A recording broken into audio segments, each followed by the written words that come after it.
최근 정부가 우리 코로나로 인해서 그동안 사회적 거리두기 제한을 두었는데 이것이 이제 해제가 되어서 이제 모든 사람들이 활기차게 또 사회 활동을 하는 것을 보게 되었습니다.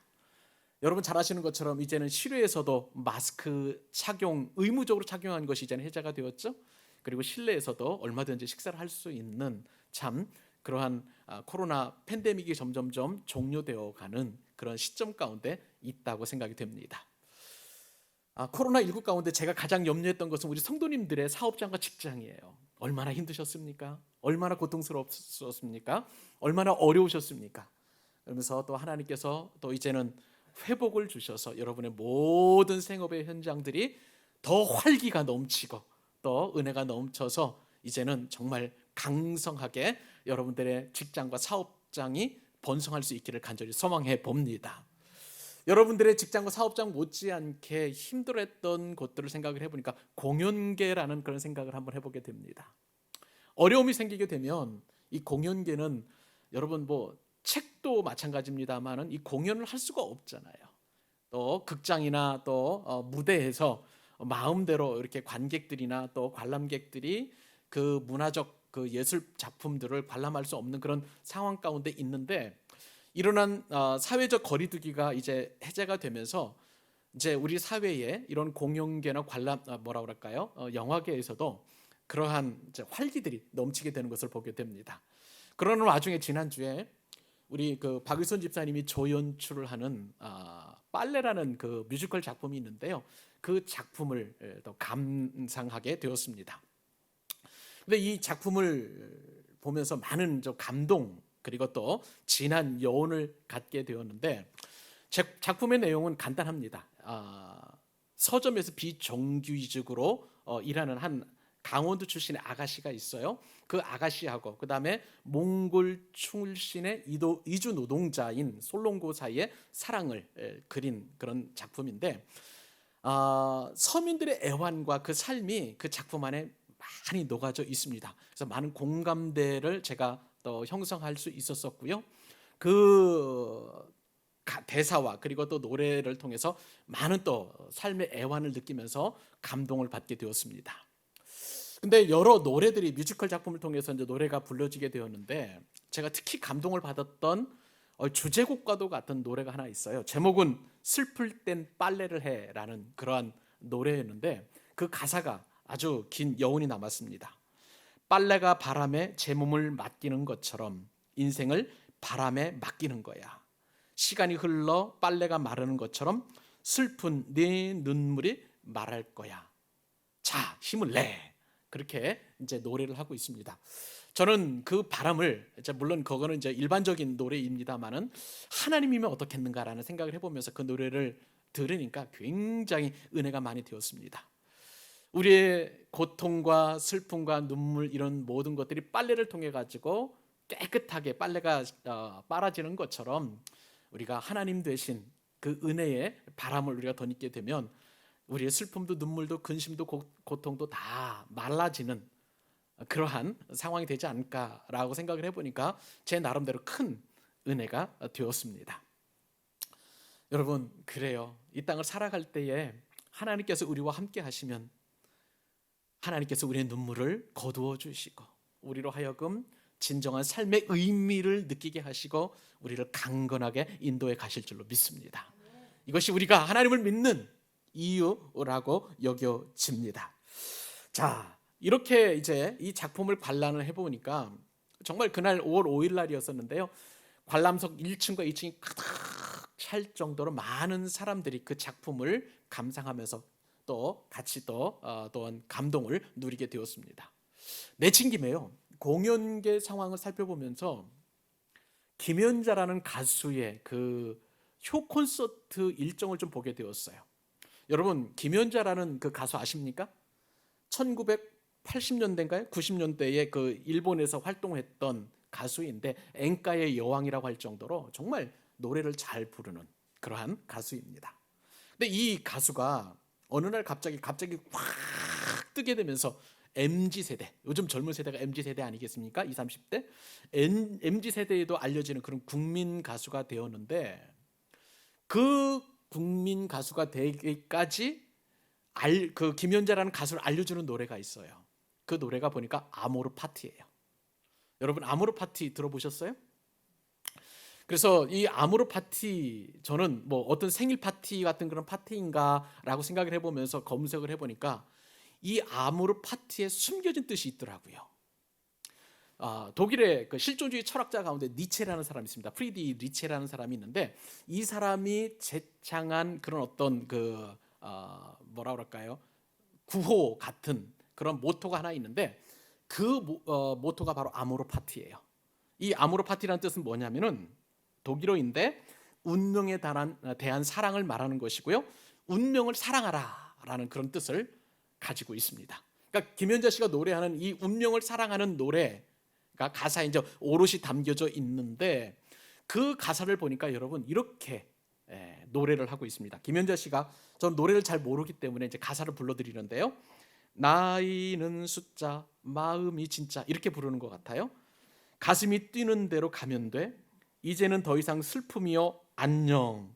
왔다 갈 한 번의 인생아. 그 다음에 제가 주목했던 가사가 바로 이거예요.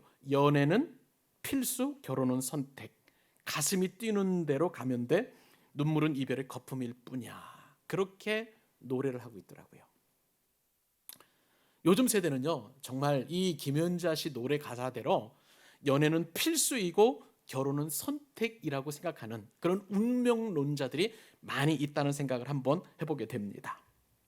여러분 한번 주위를 한번 돌아보시죠.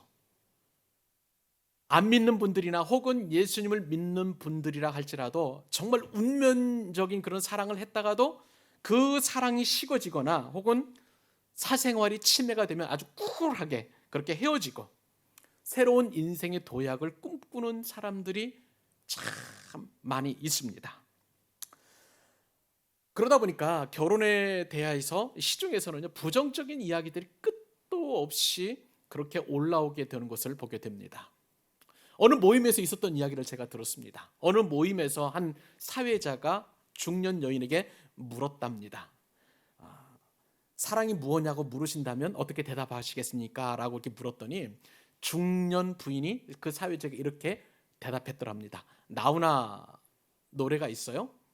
그 노래를 그냥 가사로 이렇게 하면서 이렇게 대답을 했는데, 사랑은 눈물의 씨앗이다 라고 이렇게 얘기했다는 거예요. 그래서 한바탕 웃었는데요, 그 중년 부인의 한 얘기가 있습니다. 그 뒤에 어떤 얘기를 했냐면, 남편과 결혼하고 나서 눈물 마를 날이 없었기 때문에 사랑은 눈물의 씨앗이다 라고 그렇게 이야기를 했더라는 것입니다.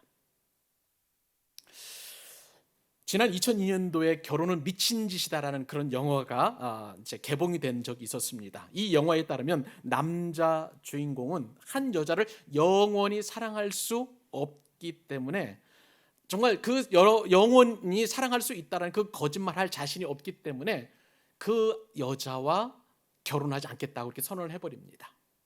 그리고 그 남자와 연애했던 이 여자도 연애는 그 남자와 하지만 결혼은 다른 조건이 맞는 남자와 결혼하는 그런 일이 그 영화 내용 가운데 있습니다. 그리고 결혼 후에도 이 두 사람은 은밀한 관계를 지속하게 되는데, 영화 평론가들이 이렇게 이야기를 합니다. 평론가들은 그 영화에 나온 대사 중에 사랑은 느낌이 중요해 라는 그 대사를 굉장히 중요하게 여긴다는 거예요. 그리고 보고 있어도 그리워라는 이 정말 뭐라 그럴까요? 사랑하는 그 연모하는 대상에 대한 이 사랑의 고백 때문에 많은 젊은 세대들이 공감하고 이 영화를 좋아했다라고 평론가들이 이렇게 논평을 한 글을 제가 읽은 적이 있어요. 사람들은요, 사랑은 불꽃이라고 생각을 하고요, 자기 조건에 맞고 자기 외적인 그런 어떤 느낌인 대로 그렇게 생각하면서 결혼하고, 그리고 그것이 사랑의 불꽃이 식어지거나 아니면 그 감정이 다 사그러들면 이혼도 불사하는 그런 시대를 살아가고 있다고 보여집니다. 이러한 결혼 뭐라 그럴까요? 경시하는 그런 세상 가운데에 오늘 저와 여러분이 읽었던 이 본문에서는요, 결혼이 무엇인가라는 분명한 정의를 확연하게 그렇게 나타내 주고 있습니다. 결혼의 진정한 의미는 하나님이 중심이 된 언약이다 라고 그렇게 이야기한다는 것이죠. 사랑은 조건이 아니라는 것입니다. 결혼은 어떠한 인간들 사이의 계약이 아니라 하나님께서 중심이 된 언약이다 라고 그렇게 이야기한다는 것이에요. 이 언약은 영구적입니다. 이 언약은 무조건적이고요, 이 언약은 절대 파기될 수 없는 언약이라고 성경은 말씀하고 계시는 것입니다. 그렇기 때문에 여러분, 결혼식 할 때 보면 신랑과 신부들이 수많은 하객들 앞에서 하나님 앞에 선서를 하잖아요. 하나님의 이름을 걸고. 그리고 나가서 이제 모든 선서를 마친 신랑과 신부가 하객들 사이로 걸어갑니다. 언약이라는 것은 재물과 재물 사이를 걸어갈 때 그것이 바로 베리트라고 하는 언약인데요, 그렇게 해서 하나님과 영원한 언약을 맺었음을 우리가 결혼할 때에 그렇게 결혼식을 통해서 많은 사람들 앞에서, 그리고 하나님 앞에서 그렇게 결혼식에 대한 그런 이야기를 하고 있습니다. 이러한 결혼의 중요성에도 불구하고 요즘 한국 교회 안에 결혼에 대한 입장은 두 가지라고 생각을 해요. 첫째는 뭐냐면은 취업난과 경제적인 어려움 때문에 점점점 교회 안에서 청년들이 결혼하지 않는 상태인 비혼을 유지하려고 하는 그런 상황 가운데 있다고 보여집니다. 또 하나, 결혼하고 싶어도 배우자를 찾지 못해서 결혼하지 못하는 상황이 우리 한국 교회 안에 그렇게 널리 이렇게 팽배해 있다라는 것입니다. 특히 교회 청년들 중에는 신앙인이라고 하지만 일반인들이 꼽는 그런 배우자 상에다가 신앙까지 덧붙여져 가지고 배우자를 찾으려고 하니까 교회 안에서 배우자 찾기가 하늘의 별 따기 같은 그러한 시대를 살아가고 있다고 보여집니다. 여기에 결혼해서 배우자를 위해 헌신하겠다는 성김의 마음이 예전에 우리 부모님 세대와는 너무나 다른 그런 가치관으로 우리 청년들 가운데 가지고 있기 때문에 점점점 한국 교회 안에 결혼에 대한 인식들이 그렇게 낮아지고 있다는 것을 보여줘요. 자, 그러나 여러분, 하나님께서 배필을 만드시고 또한 가정을 이루게 하시려고 얼마나 애를 쓰셨는지를 우리가 알게 되면, 이제 말씀을 통해서 그것을 여러분들에게 말씀을 드릴 텐데, 이 결혼이 얼마나 우리에게 소중한 축복인가를 여러분은 알게 될 것입니다. 결혼이야말로 우리에게 주신, 하나님께서 우리에게 주신 천국이라는 사실을 알게 되면서 결혼을 더욱더 감사하고 결혼에 대한 축복을 또 소망하게 될 것입니다. 저는 이 시간 이 말씀을 듣는 우리 모든 성도님들을 축복하고 싶습니다. 결혼을 통한 하나님의 축복을 누리실 수 있기를 바랍니다. 기존의 모든 성도님들 결혼하셨다면 이제 더 큰 하나님의 은혜와 복이 이 결혼을 통해서 우리 가운데 어떻게 가정이 흘러들어오는지를 진심으로 깨닫고, 그리고 하나님 앞에 영광을 올려드리는 그러한 은혜의 시간 될 수 있기를 간절히 소망합니다. 본문을 통해서 하나님께서 주시는 은혜가 있습니다. 첫 번째 교훈은 뭐냐면요, 한번 따라서 해보십시다. 결혼은 하나님이 만드셨다. 다시 한번요. 결혼은 하나님이 만드셨다. 맞아요. 결혼은 하나님이 만드셨습니다. 여러분, 한자로 사람 한번 써보세요. 사람 인자 이렇게 써보면 두 사람이 서로 이렇게 기대어 있다는 것을 여러분 아실 것입니다. 여러분, 결혼은요, 이렇게 두 사람이 서로 기대어 있는 형상이에요. 하나인 것을 하나님은 참 싫어하시는 것 같아요. 왜냐하면 하나님도 삼위일체시잖아요. 성부 하나님, 성자 하나님, 성령 하나님이신 것입니다. 성경은 혼자 고립되는 것을 굉장히 우려합니다. 그래서 홀로 창조된 아담을 이제 잠들게 하시고 이제 배우자를 주셨는데, 결혼이라는 제도를 통해서 이제 홀로 된 아담이 연합하는 그런 기쁨을 누리게 하시는 그런 축복을 주셨다는 거예요. 그 본문 말씀이 오늘 말씀인데 다시 한번 읽어보도록 하십시다. 창세기 2장 18절 읽습니다. 자, 시작. 여호와 하나님이 이르시되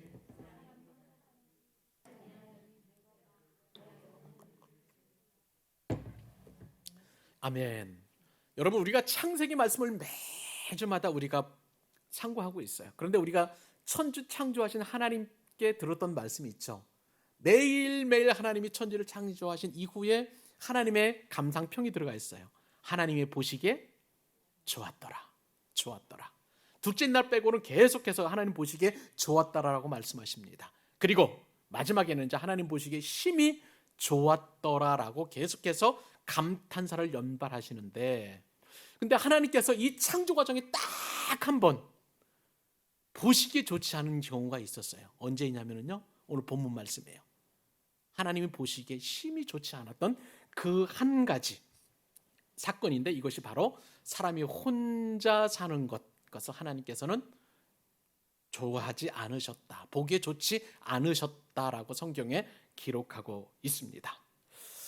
여러분, 하나님이 싫어하는 것은요, 혼자 고립되어 있는 거예요. 홀로 있는 거예요. 외로워하는 거예요.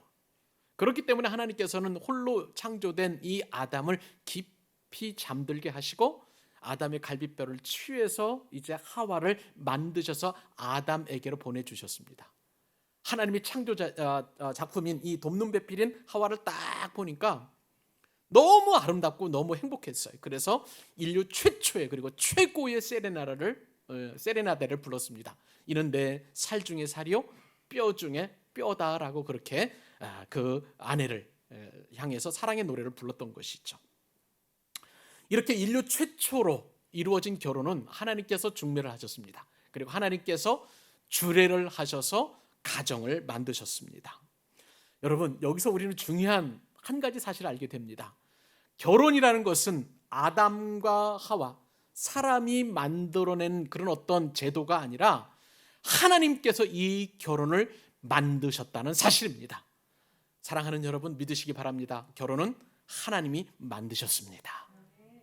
만약에 사람이 결혼을 만들었다면요, 여러분이 사랑해서 없으면은 뭐 이렇게 죽을 것 같아서 결혼했다면 사랑은 금방 식어집니다. 그리고 정말 그 연애했었을 때 보던 아름다움과 장점들은 결혼한 이후에 단점들이 더 많이 부각이 돼요. 그러면은 실망하게 되고 내 사랑이 식어지고 이제는 배우자에 대한 그런 사랑이 식어지니까 쉽게 이혼할 수 있는 거예요. 만약에 사람이 결혼을 만들었다면 우리는 다 혼자 살 수밖에 없는 것입니다. 그러나 여러분, 오늘 말씀에 따르면 결혼은 누가 만드셨다고요? 하나님. 결혼 누가 만드셨습니까? 하나님께서 만드셨기 때문에 사람들은 이혼할 수가 없는 거예요. 그래서 예수님께서도 신약에 이 말씀을 너무너무 소중하게 말씀하셔서 마가복음 10장 9절 말씀에 이렇게 중요한 선포와 선언을 하셨습니다.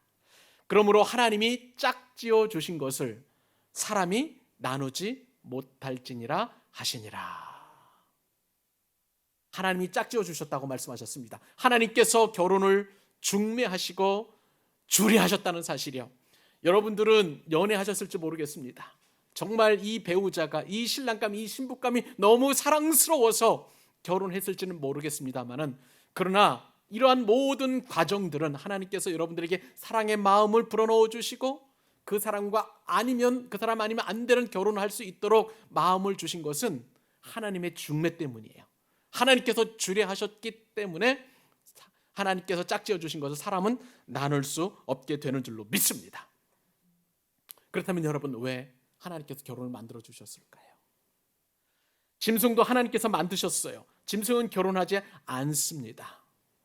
하나님께서는 사람도 동물처럼 짝짓게 하며 자손을 번식시킬 수 있도록 그렇게 자유분방하게 사실 수 있게 하실 수 있음에도 불구하고 유독 사람만 결혼하게 하셨다는 사실이에요. 그 이유가 무엇일까요?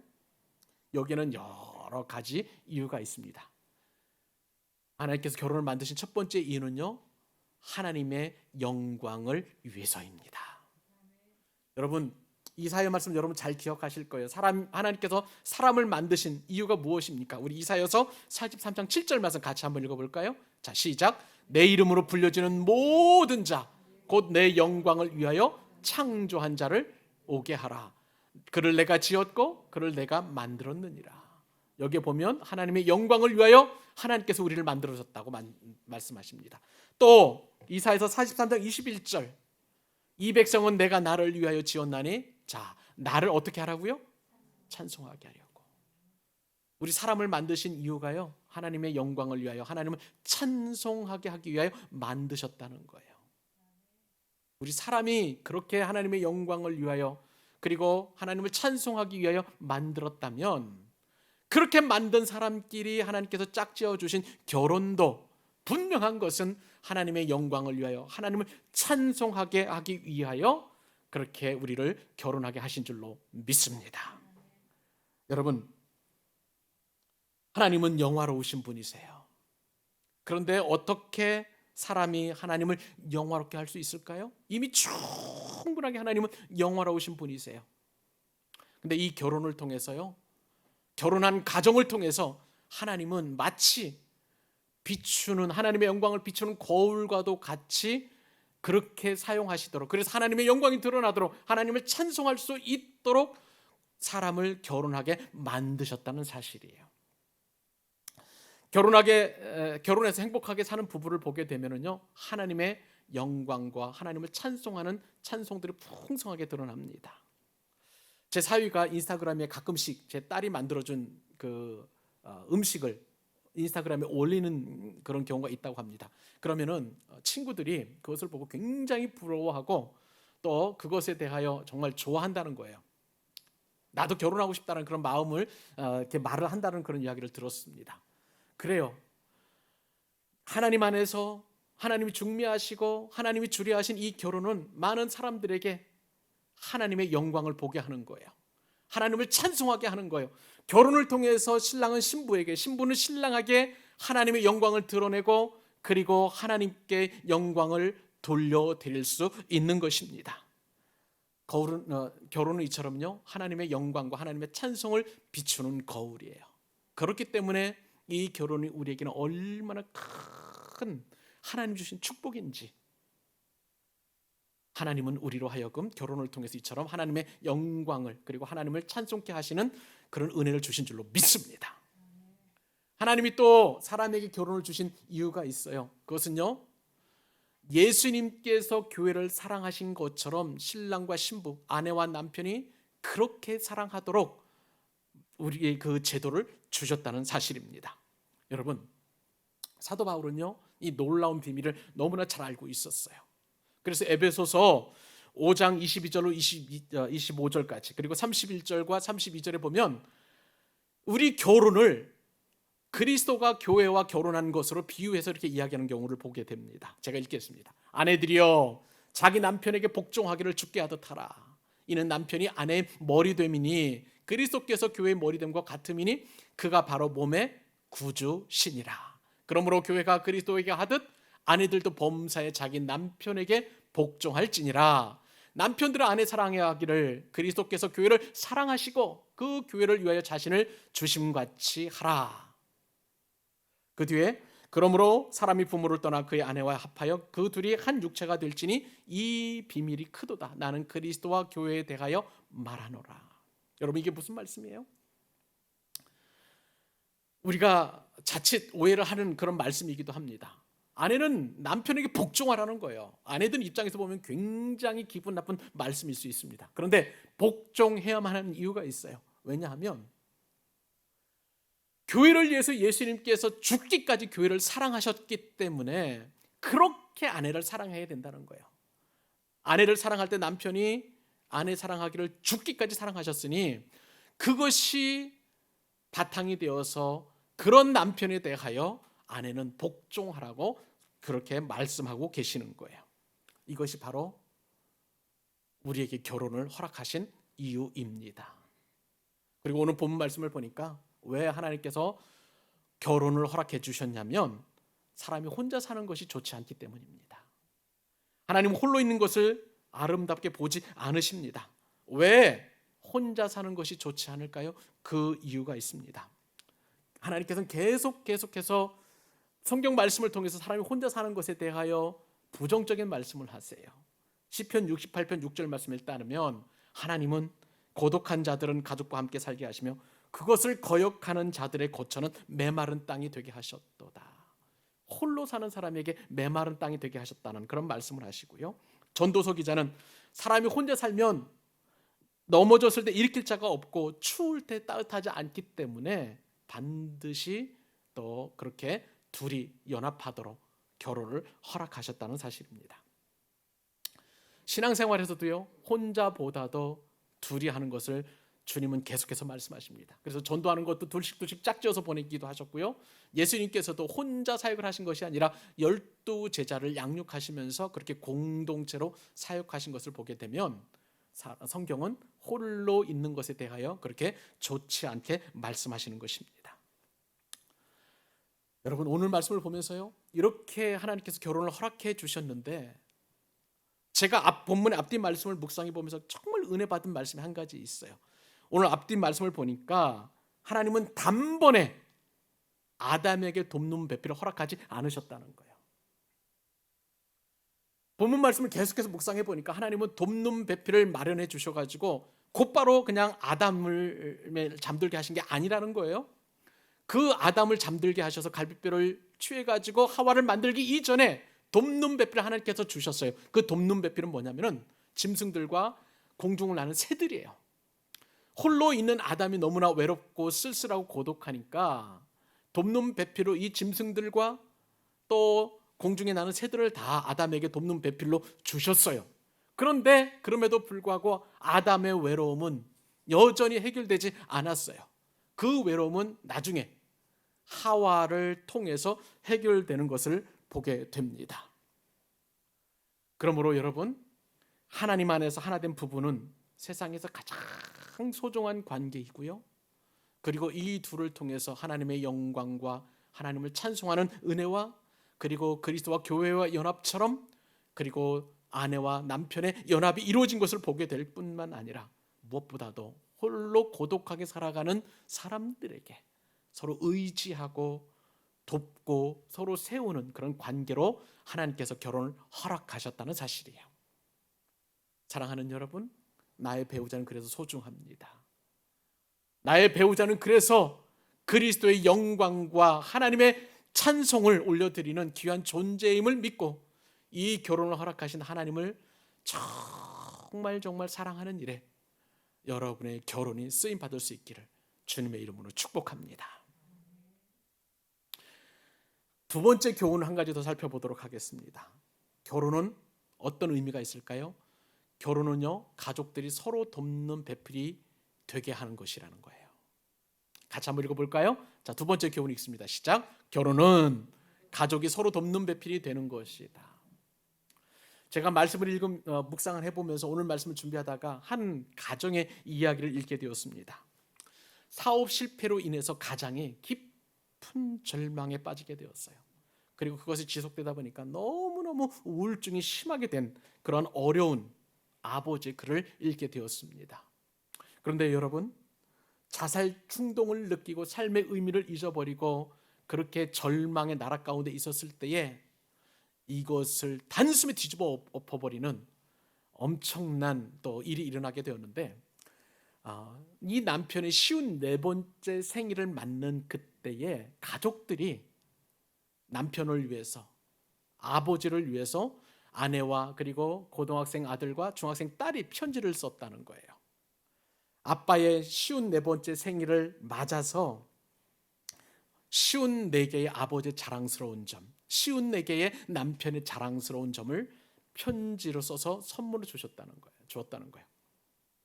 그 글을 읽고 남편은 너무 행복해져서 그 우울증을 이기고 힘듦을 이겨냈다는 그 글을 읽고 어떤 생각을 하게 되었냐면, 바로 결혼이라는 것은 이 가족들이 서로 돕는 배필이 되는 것이다라는 교훈을 얻게 되었습니다. 오늘 본문 말씀에 보니까 돕는 배필이라고 그랬잖아요, 여러분. 그죠? 이 돕는다라는 말씀은 어떤 뜻을 가지고 있냐면 부족한 것을 채워주는 거예요. 아무런 대가 없이 가족들끼리 서로 부족한 것을 채워주는 것이 바로 돕는다라는 뜻을 가지고 있습니다. 살다 보면은요, 가족끼리 이런 마음을 가질 때가 있어요. 이거는 아닌데, 내가 정말 잘못 결혼했구나 라는 그러한 생각을 가질 때가 있습니다. 결혼이라는 것은 부족한 점, 못마땅한 점, 싫은 점, 그리고 정말 이것만을 고쳤으면 하는 그런 어떤 아쉬운 점들이 있을 텐데, 이러한 것들을 서로 채워주는 것이 결혼이라는 사실입니다. 세상의 결혼은 달라요. 내 필요를 채우는 것입니다. 배우자로 하여금 내 필요를 채우는 것이 세상이 결혼하는 목적이에요. 그래서 내 행복을 추구하는 것입니다. 세상의 결혼은 굉장히 주관적이고 이기적이에요. 그런데 여러분, 성경이 말씀하는 결혼은 아니에요. 내 필요를 채우는 것이 아니라 서로 돕는 배필이 되어서 배우자의 필요를 채우고 다른 가족의 필요를 채우는 것, 그것이 결혼이라고 하는 것입니다. 여기서 돕는이라는 말이 제 마음에 더 와닿아서 성경 원어를 보니까 히브리 말로 에제르라는 그런 단어를 써요. 근데 이 에제르라는 말이 어디서 표현이 됐냐면, 우리가 암송했던 시편 121편 1절 말씀 여러분 기억하세요? 내가 산을 향하여 눈을 들리라. 그 다음에 어떻게 되죠? 나의 도움이 어디서 올까? 이 도움이 바로 에젤이에요. 에젤이 바로 하나님의 도움이라는 것입니다. 사람의 도움이 아니라 하나님의 도움이라는 거예요. 결국은 가족끼리 서로의 부족한 부분, 연약한 부분들을 하나님께서 우리를 도우시는 것처럼 서로 보충해주고 채워주고 그리고 도와서 완전체로 가족이 만들어져 가는 그러한 것이 바로 결혼이다 라고 말씀해 주고 있는 것이죠. 사랑하는 여러분, 결혼한 가정을 통해서 서로 돕는 배필이 될 수 있기를 주님의 이름으로 축복합니다. 근데 여기서 굉장히 중요한 개념이 하나 있어요. 이 돕는 배필이라고 해서 이 배필을 보면은요, 그냥 우리 성경 이 창세기 말씀만 읽어보면 하와가 남편인 아담의 돕는 배필이라고 오해할 수가 있어요. 아니에요. 이 배필의 원어를 보면 서로 돕는 거예요. 그러니까 하와가 아담의 돕는 배필인 것은 사실이고, 동시에 아담도 하와를 위한 돕는 배필이 되어야 된다는 사실이에요. 한쪽에만 머무르는 그런 돕는 배필이 아니라는 사실입니다. 부모님이 자녀들을 위해서 돕는 배필이 되어야 됩니다. 자녀들도 부모님을 위해서 돕는 배필이 되어야 될 줄로 믿습니다. 아내가 남편을 위하여, 남편도 아내를 위하여 돕는 배필이 되어야 될 줄로 믿습니다. 이것이 바로 하나님께서 우리에게 결혼을 주신 중요한 목적이 되는 거예요. 우리 광교사님께 모든 성도님들의 가정을 축복합니다. 가족들 서로 돕는 배필이 되어서 연약하고 부족하고 그리고 힘겨운 점들을 보충해서 모두가 다 온전해지는 가정의 천국을 누릴 수 있기를 주님의 이름으로 축복합니다. 마지막 한 가지 교훈 더 살펴보도록 하죠. 결혼의 의미가 무엇인가? 세 번째 의미는요, 하나님은 믿음으로 결혼을 유지하게 하신다는 사실이에요. 다시 한번 우리 같이 세 번째 교훈 읽어보십시다. 하나님은 믿음으로 결혼을 유지하게 하신다. 아멘. 여러분, 우리는 어떤 사람들입니까? 예수 그리스도를 믿음으로 말미암아 구원받은 하나님의 백성인 줄로 믿습니다. 우리는 율법의 행위로가 아니에요. 우리가 어떤 선한 일이나 아니면은 착하게 살아가지고 우리가 구원은 이루어진 게 아니라 오직 예수 그리스도의 십자가 사건을 믿고 예수님만이 나의 유일한 구세주이심을 믿는 그 믿음으로 우리는 구원을 얻게 된 줄로 믿습니다. 그래서 예수님께서는요, 우리는 원래 여전히 죄인이에요. 아니, 죄인을 넘어서 사도 바울의 고백에 따르면 우리는 죄인 중에 괴수인 줄로 믿습니다. 그런데 예수님께서 우리 죄를 위하여 죽으심으로 말미암아 의롭다 칭함을 받게 해주셨어요. 그래서 우리는 예수님의 공로로 의인이 되었어요. 그런데 이 예수님의 은혜로 의인이 된 우리가 의인과 의인이 만나가지고 결혼을 하게 되니 결혼도 바로 의인이 되는 것이며, 우리가 믿음으로 말미암아 구원을 얻은 것처럼 우리의 결혼 생활도 믿음으로 하게 해야 되는 줄로 믿습니다. 여러분, 그런데 우리가 문제가 하나 있어요. 결혼해서 살다 보면 믿음이 아니라 율법적으로 결혼 생활을 할 때가 있다는 사실이에요.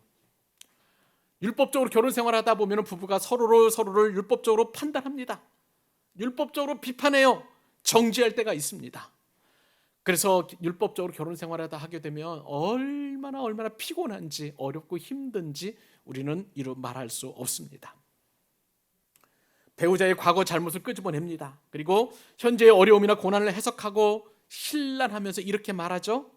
당신이 그때 그렇게만 하지 않았어도 이런 애당초 생기지도 않았어 라고 그렇게 아내가 남편에게 바가지를 긁으면서 이야기할 수 있습니다. 그 이야기를 들은 남편이 가만히 있나요? 아니죠.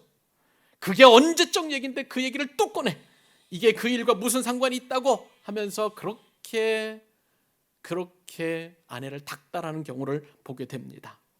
여러분, 이런 대화를 부부간에 서로 주고받다 보면 어려움에 어려움이 더해지고 고통에 고통을 더해지고 그리고 결국은 파국에 이를 수밖에 없는 그런 상황에 놓이게 되는 것이죠. 한때 사랑해서 결혼했습니다만 이제는 그 배우자 얼굴이 마주하기도 싫어요. 그리고 지긋지긋해서 결국은 이혼하려고 하는 그런 마음을 먹게 한다는 거예요. 이것이 율법적인 결혼 생활입니다. 그러나 여러분, 결혼을 만드신 하나님, 우리를 중미하시고 우리의 결혼을 주례하신 하나님께서는 우리의 결혼 생활을 율법이 아닌 믿음으로 하게 하시는 줄로 믿습니다. 배우자에게서 서로 허물이 발견되었을 때에 예수님께서 우리의 허물을 덮어주기 위해서 십자가를 지셨던 것처럼 그렇게 믿음으로 반응하게 하시는 거예요. 믿음으로 반응하게 하시는 거예요. 결혼 생활을 하다 보면 우리가 어려움을 만납니다. 위기를 만나기도 하고 고통스러운 그런 일을 경험할 수도 있는 거예요. 그런데 이런 상황이 우리 가운데, 우리 가정 가운데 일어났다고 할지라도 하나님께서는 믿음으로 그 위기를 이겨낼 수 있도록 우리에게 믿음을 불어 넣어주시는 줄로 믿습니다. 그러므로 믿음으로 사는 가정, 믿음으로 하는 결혼 생활, 믿음으로 사는 집은 어떠한 일을 만나도 하나님을 믿게 되는 줄로 믿습니다. 어떤 상황이 와도 예수님 없이는 해석하지 않는 거예요. 범사에 예수님을 넣고 해석하는 것을 보게 됩니다. 믿음의 가정은요, 어려움을 만났을 때 하나님의 은혜를 구합니다. 사랑하는 여러분,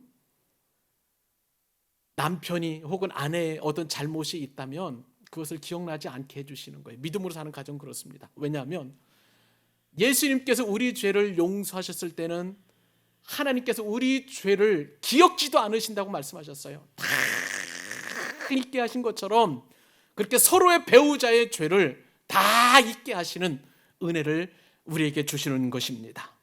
그렇기 때문에 믿음으로 사는 가정은 어려움을 만났을 때는 도우시는 하나님을 경험할 수 있도록 우리에게 믿음을 불어넣어 주십니다. 힘든 그런 일을 경험하게 되었을 때는 힘을 주시는 그 하나님을 우리 가정 가운데 경험하게 하시는 거예요. 답답한 일을 만날 때도 있습니다. 그런데 그 답답함을 풀어주시는 하나님을 만나게 해주시는 것입니다. 선을 행하다 오해를 받고 욕을 먹을 때가 있겠죠. 그때는 상 주시는 하나님을 우리가 경험하도록 그렇게 말씀해 주시고 위로해 주시고 믿음을 주실 뿐만 아니라 원수가 공격할 때에는 방패로 우리를 보호해 주시는 하나님의 능력을 경험할 수 있도록, 그걸 믿음으로 믿을 수 있도록 우리에게 믿음을 불어넣어 주십니다. 우리가 때로는 고난을 만날 때가 있죠. 그런데 장차 나타날 그 영광을 믿게 하심으로 인하여 그 고난을 이기게 하시고요, 우리가 막힘이 있을 때는 막힘을 통해서 선하신 하나님의 뜻을 분별할 수 있도록 우리에게 믿음을 불어넣어 주시고, 무엇보다도 하나님께서는 우리로 하여금 형통케 하시는 은혜도 경험하게 하시는 믿음을 갖게 해주신다는 거예요.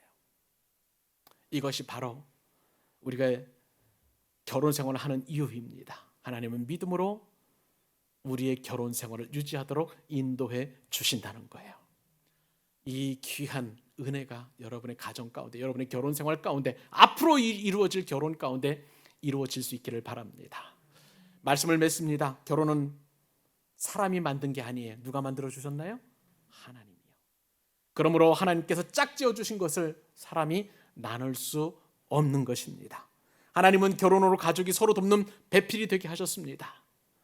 오늘부터 나에게는 또 어떠한 가족들에게 어떤 도움을 줄 수 있을지 여러분 생각하시고 적용하실 수 있기를 바라고요. 무엇보다도 우리는 비록 연애 결혼했지만 이 결혼은 하나님의 중매와 주례 없이는 불가능하다는 사실을 깨닫고 그 결혼 생활은 우리가 믿음으로 유지하는 것임을 여러분 꼭 기억하실 수 있기를 바랍니다. 이 결혼을 통해서 하나님의 영광과 그리고 하나님의 축복과 하나님의 은혜가 여러분의 앞날 가운데, 가정 가운데, 결혼 생활 가운데, 앞으로 이루어질 결혼 가운데 풍성하게 이루어지기를 우리 주님의 이름으로 축원합니다. 기도하겠습니다.